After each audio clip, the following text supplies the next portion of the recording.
Are you ready to break free from the doubts and limits holding you back? Welcome to Embrace Your Value, where therapy meets coaching to help you unlock your true worth and take control of your life. Hi, I'm Kristen, a trauma therapist dedicated to helping you heal, break old patterns, and reclaim your power. And I'm Jen, your support coach, here to show you how to set fierce boundaries, embrace self-compassion, and step boldly into the life you deserve. So, whether you're stuck in self-doubt or feeling lost, know this: your value isn't up for negotiation. It's time to own it. Every week, we tackle real issues that challenge, inspire, and empower you to live with purpose and confidence. So, grab your favorite drink, take a deep breath, and let's get started. Because you're not here to play small. It's time to embrace your value.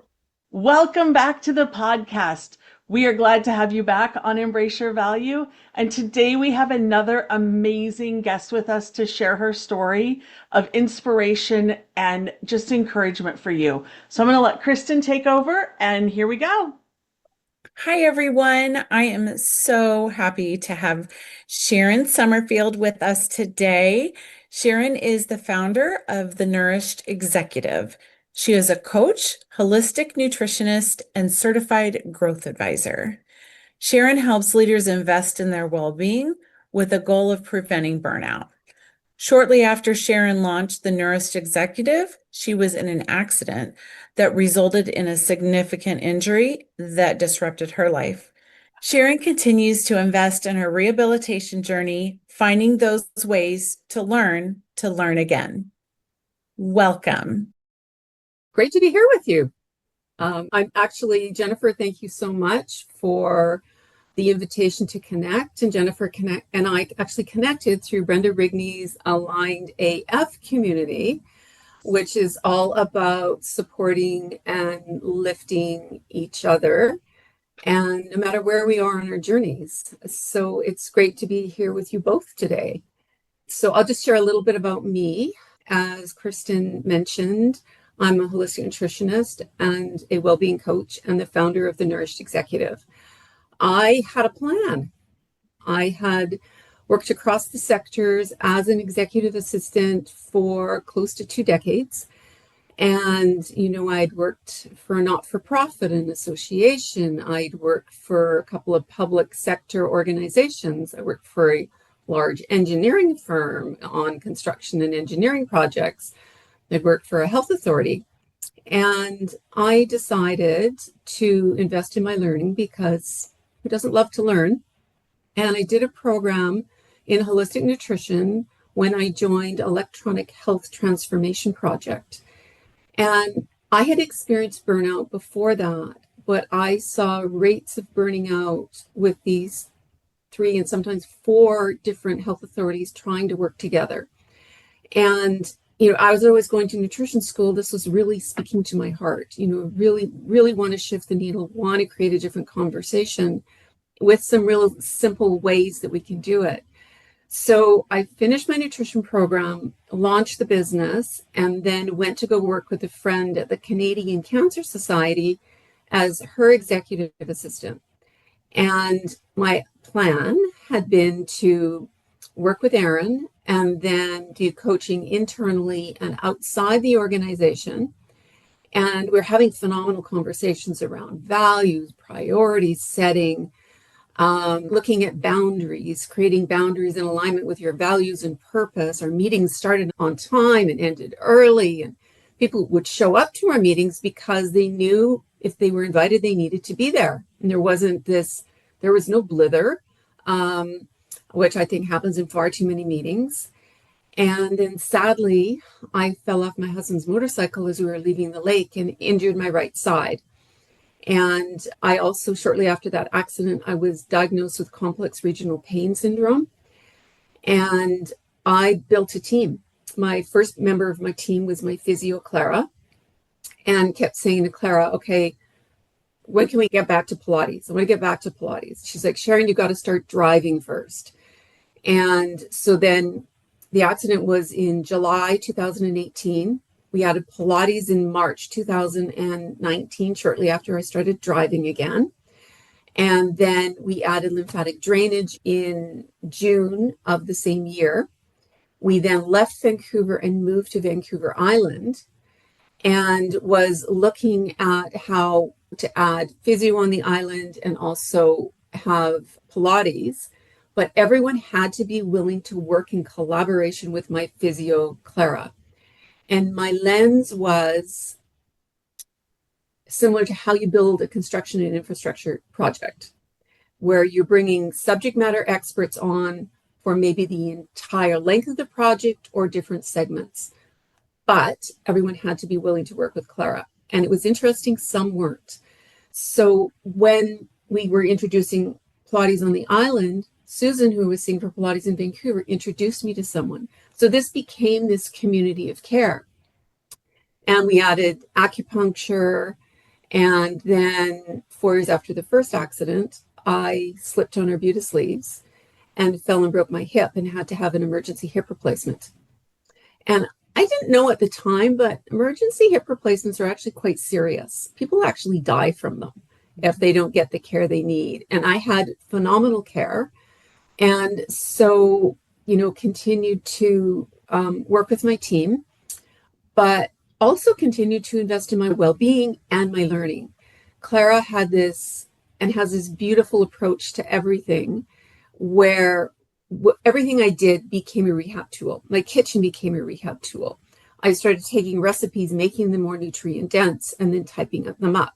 I was reading a lot and then taking what I was reading and some books, turning them into book reviews. My nephew showed me how to take photos with voice activation software. None of this may sound like a big deal, but when you can't use your hand, I still can't write for very long. I have a goal of writing for 5 minutes, and typing is hard. I'm learning to use a voice activation software. And I discovered so many beautiful things. I call them the gifts of disruption. And I thought this happened for a reason. So I'm in the early stages of writing a book, which I'm calling Building Project Me, Navigating Injury. And the subtitle is The Gifts of Disruption. And I don't know if I would be sitting here with both of you if the accident didn't happen. I've met some amazing authors. I've had authors reach out to me to edit and review their books before they're published.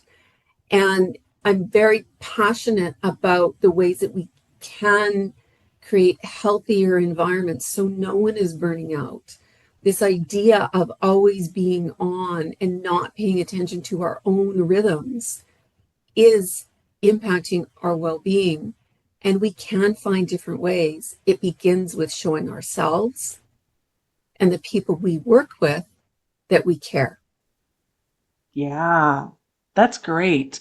I'm so sorry that you went through all that. And in the same breath, what a gift and resource for you to really be able to come out and inspire and share the gift of hope with other women and other people. So thank you for sharing all that with us, because that's really, it is an inspiration and it is a journey. And I love the mindset that you have around the whole thing. I think that's fantastic. Well, thank you. My doctor sends a newsletter out every week, and her newsletter this week was about how women aren't listened to in the medical community. And this absolutely speaks to you speaking up for yourself and demanding the care that you felt you needed and deserved. And I think that message needs to get out to more women. And because sometimes as people pleasers, women tend to be people pleasers, and we're like, okay, well, they must know what they're talking about.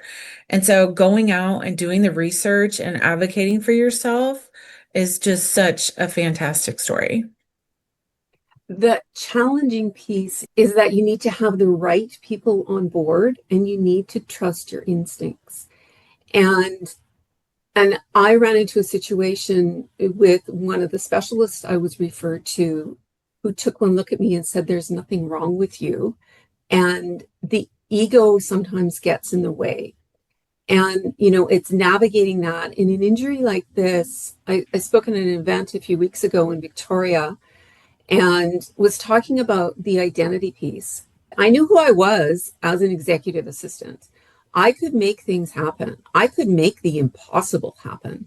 I didn't think anything of getting an urgent request, of being asked to bring together partnerships or partners with large consulting firms and senior leaders in public sector organizations, and having 6 or 10 of those people and having 10 minutes to schedule that meeting.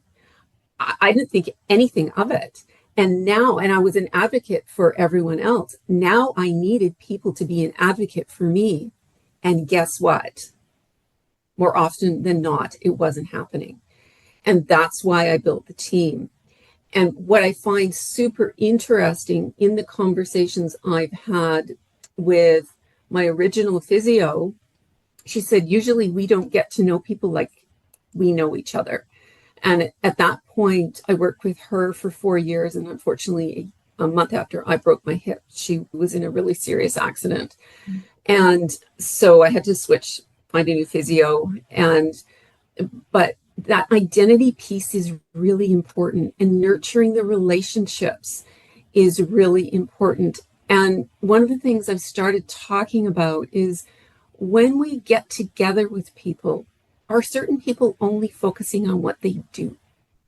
Are they inviting other people into those conversations, or are they excluding everyone else around the table? And we're burning out because we can't turn it off.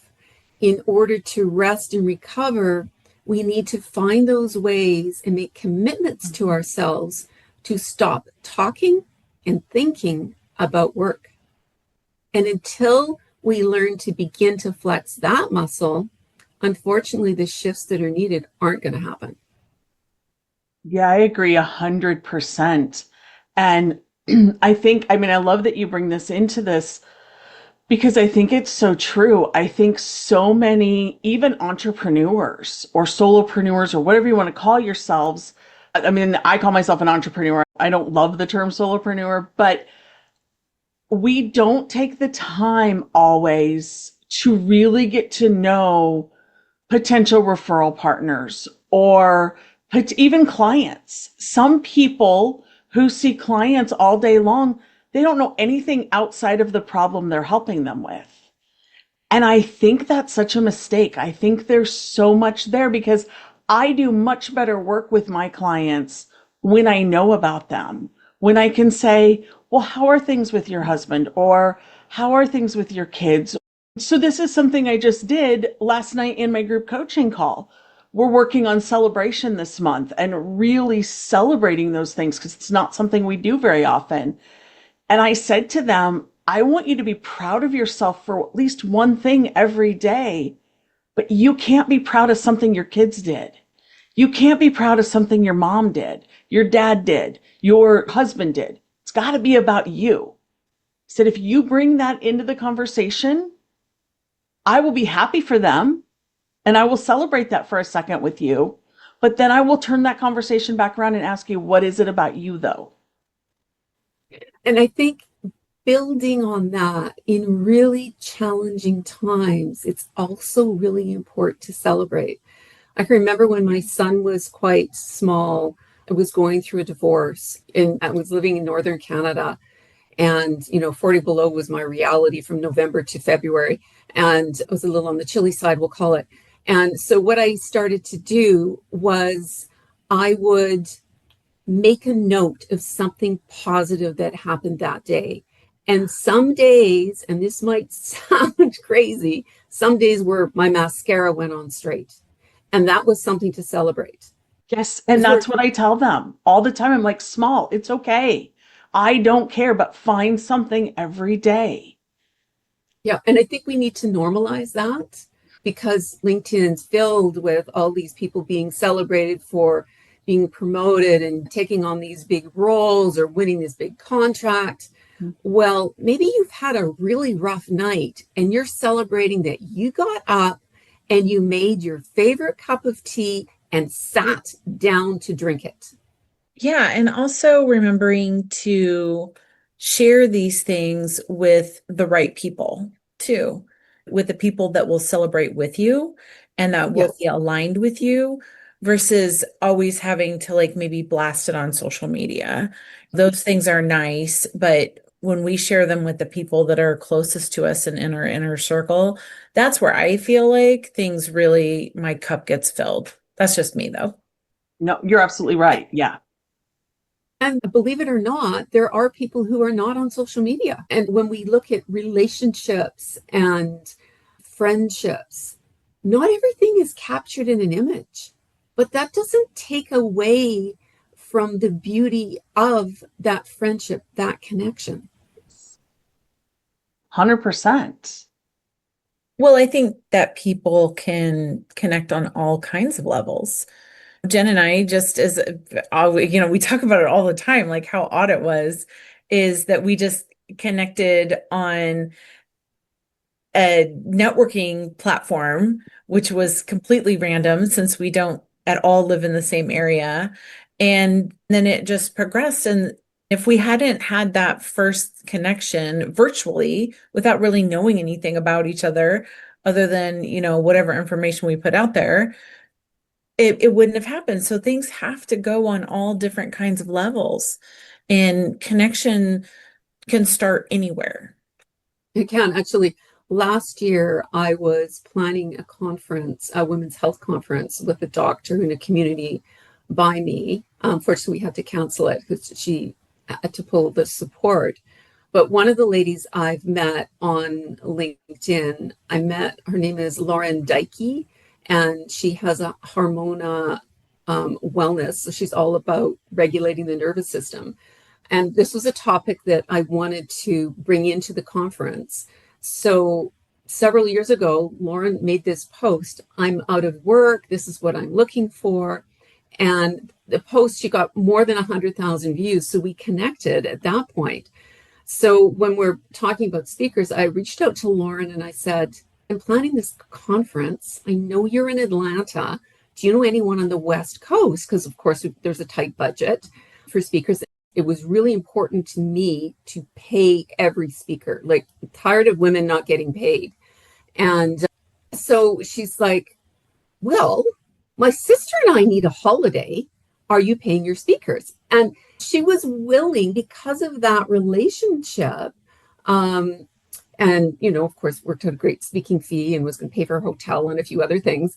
Because to me, that's what you do. And there incredible beauty in that relationship. I love that a lot. And you're absolutely right. That's what we do for people. And that's how we build. I have this phrase that I use a lot in my coaching. And when people ask me what I do is I'm working on building an empire of impact. And I think that's part of it. It's, I always tell people it's not just about the women I coach. It's also about the other people that I'm touching, the other lives that those women are touching, the people that I can bring in and somehow quote unquote employ or help out in other ways. That's what it's about. It's about all of it. It's not just about that one person. And it's also, who can I introduce? One of my favorite things to do is introduce people. And I think it was during COVID, Marcus Buckingham and Harvard did this Love and Work series. And so I was on it. It was talking about looking at your red threads, what makes you unique. And at the time, Brenda Rigney, who I mentioned earlier, she was doing this podcast where you were talking about your three uniques. So I just, shared a link to Brenda's podcast, and I got this note from her, and she said, someone let me know that you mentioned my work. I picked up a number of more followers because of that mention. And I think there's incredible beauty in doing that, not from a place of what can I get, but from a place of how can I give. That place of service is a beautiful place to be in. And when you do that with anything, the goodness always follows. And you don't do it for that reason. Say what? But it's not about that. No, you don't do it for that reason, but it does always follow. It's always there. And the other thing that I always bring into this conversation is sometimes you have to look for that goodness. Sometimes you have to really acknowledge it, and then it continues to snowball. But if we're always looking at the negative is always going to snowball. And it's what you focus on. Yeah, well, I think that some of that is about intention, right? And I think that kind of circles us back, Sharon, around to burnout and doing what we need to do so that we can continue to work with people to our fullest capacity. So you spoke earlier about making sure that we take time for ourselves outside of work and taking care of ourselves. What other things would you tell our viewers and our listeners? I think the capacity conversation is an important one because the badge of busyness has not served us.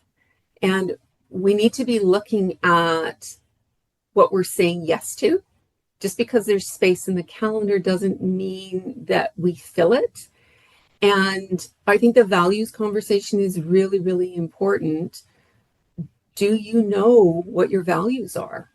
And I think it's something that's really important to look at, because I know I've been in situations where I've been in organizations where there has been a conflict with my values. And it was taking a lot out of me to show up and try to do my best work when this conflict was there.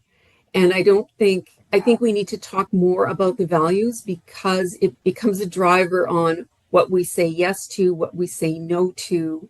The burnout piece, there's so many pieces to it, but I think the first one is, do I feel psychologically safe? Do I feel safe to show up as myself, or do I have to armor up? Do I have to go into that protective mode, or can I actually be honest about what is going on? And then from that, create boundaries in alignment with your values and purpose. And one of my most favorite things to do, and I get tons of pushback on it, is I encourage people to actually look at where their time is going. Like, capture it I used to do this all the time when I was an executive assistant. I did it in multiple roles, and I did it on average about every 6 months. And when I recommend this to people, they tell me, I bet you've never done it. And so you track your time. I think the best data comes from tracking your time for 3 weeks. Then you look at the patterns. You look at what you can change, what you're saying yes to, and what you can do in different ways. And the interesting piece about that was my dad actually introduced that to me when I was working for an association. I was working on average 6 days a week. I had joint custody with my son's father, and my son was coming back to live with me, and he was in grade 4 at the time. And so my dad suggested this idea, and I saw some real patterns, and I'm going to really date myself by making this comment. So at that point, at least we had computers, that was good, but we weren't using email as effectively as we could. And because it was with the public school system, planning conferences was a big part of my role. So we had to actually fax the receipts back to each individual school district. And what was happening is we were sending it during the day, and the school district's fax machine was so busy, I would spend so much time resending the faxes. So I started delaying the send, so everything went at the end of the day. And I started looking at basically bucketing my work. When I needed thinking time, so, the accounts payable and accounts receivable, that was all done outside of business hours. So instead of having to work most Saturdays with those small little shifts, I was only having to work one Saturday a month. And it was amazing. Sometimes you can't change what's on your plate, but sometimes you can shift around things when you do them, so you can have that focus time without the interruptions. So I have a curiosity question. Do you work with clients mostly one-on-one, or do you do some group? I've done some small groups and I have done some one-on-ones. I'm not doing as many one-on-ones as I was because I'm focusing on the book, and with the excessive, I shouldn't say excessive, but the amount of rehab I have, that's the areas I'm focusing on. There's a few potential clients I'm talking to right now, but being very mindful about what I'm taking on. Like last year, I had a number of clients. It wasn't coaching clients. Part of my rehab actually was to take a recipe, make it more nutrient dense, and then type it up. So I've created all these gluten-free and some plant-based recipes, and I had a number of clients I was doing these for. But I needed physio before I did it and acupuncture after. And so it was just a really strong reminder. Just because I know how to do something doesn't mean I need to be doing it. And, managing complex regional pain syndrome, I am in pain, levels of pain all the time, but there's a functioning level of pain. And then there's when I've crossed that threshold. And so I'm getting better at paying attention to that sooner, not I'm going to make it happen regardless what. It's not worth it. I agree. Is there anything else that you would like to share with us or our listeners before we kind of wrap things up? I think my biggest piece is you are more than your role. No matter what that role may be, whether you're a mom and your kids have gone off to college, or you've been laid off, because there's a lot of people that have lost their jobs, unfortunately. I think those are some of the harder ones. Recognizing that you are so much more than what you do for a living, and it's one piece. I talk about the importance of harmonizing life and not work-life balance, because I don't believe work-life balance is possible. Right. And, we aren't just work. We don't operate in silos. So what are the ways that you can harmonize your life so your professional life does not come at the cost of living? So when your kids are, say, 30, you're not going to be sitting down saying, I'm so sorry I didn't have time to read that story to you at nighttime when you were in kindergarten. I think really what we all want is flexibility to live our best lives. And that would be my biggest thing. How can you create greater flexibility in your life and learn to say yes more often to yourself and no to others with love? Very well said. So I will link everything that you gave us in the show notes, but can you tell listeners just briefly how they can follow you or get in touch with you if they have questions and want to reach out? Definitely. You can reach me on LinkedIn, on Instagram, Nourished Executive, Facebook, Nourished Executive. I am very responsive. You can also check out my website. There's a contact page, nourishedexecutive.ca. I am Canadian, so .ca. And I invite people to find the ways to be nourished in all you do. Being nourished is so much more than the food you eat. It's what you consume. It's the work you're part of. It's the relationships. It's the people you surround yourself. And find those ways I really encourage people to get out in nature, get away from the screens. And while you're on a walk, take a picture. And then use that as transition time between your commitments, and particularly between your meetings. It's a beautiful way to help ground yourself. And all the photos on my social media are all photos I've taken. We're out in nature a fair amount. We're kind of blessed that way, living on an island. And find those ways. It doesn't need to be big ones. Like I just shared a post on LinkedIn about honoring your rhythms. Finding those ways to have walking meetings. Go to your favorite gelato place, your ice cream place. Or, grab a colleague or a friend and say, I'm going to go to the beach. Or I'm going to go for a walk around the block. Do you want to join me? It doesn't have to be complicated, and it doesn't have to be expensive. Sharon, thank you so much for this. This was beautiful. We have loved having you on here. I encourage everybody to reach out to Sharon and just really even just follow her on social media. It'll be a beautiful adventure and so totally worth it. So thank you, Sharon, for being here. And thank you all for joining us this week. Thank you so much. It's a true joy to spend time with both of you. Thank you. Thank you. It was so good to meet you. Thank you for being here with us today. If today's episode hit home, don't just keep it to yourself. Subscribe, leave us a review, and share this episode with someone who needs to hear it. Because everyone deserves to know their worth. Next week, we're diving even deeper with more insights and tools to help you break free from limitations and live authentically. Until then, keep raising your standards, owning your worth, and embracing your value.